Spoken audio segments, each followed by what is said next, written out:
mula po noon itong tatlong individual na ito po yung nagpasimula ng source of income from illegal drugs patungo dito sa mga Duterte. At nung naging presidente daw po si Duterte, lumawak at diversify yung source of income nila.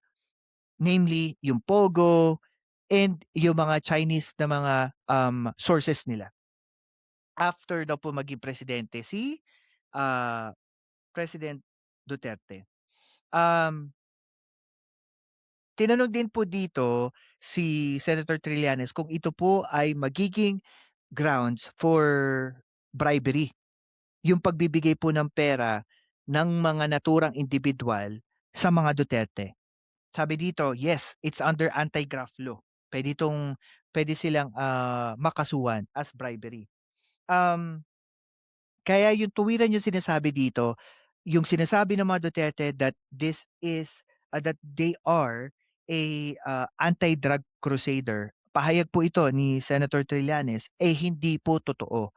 Dahil pawang sa mga dokumento, sa mga bank statement at yung mga nasabi po ng AMLAC, nagpapatunay po that there is a legitimate attempt of certain individual na payamanin ang mga Duterte with the use of illegal drug money income.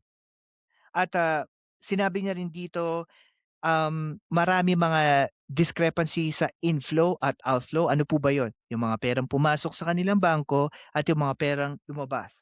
And the next question was, sabi niya po dito, is saan napunta yung mga perang ito? 'Di ba? Kasi maraming discrepancy. Pag-uusapan natin yan later.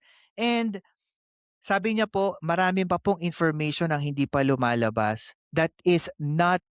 uh, that was not given doon sa proceeding dahil po wala na daw po itong connection dito sa proceeding ni Vice President Sara Duterte sa impeachment.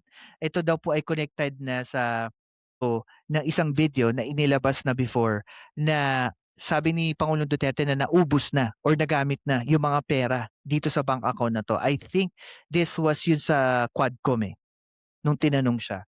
Um, at sabi dito ni Senator Trillanes that there is a pattern on how they did this bank transaction.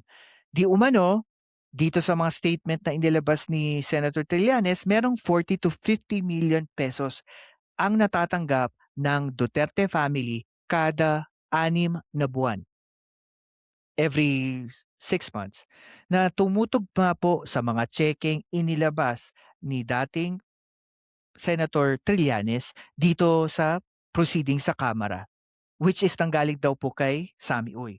Ako, si Densable TV 2.0 at ito ang Pilkas kung saan ang katotohanan ay walang takot na sinasabi.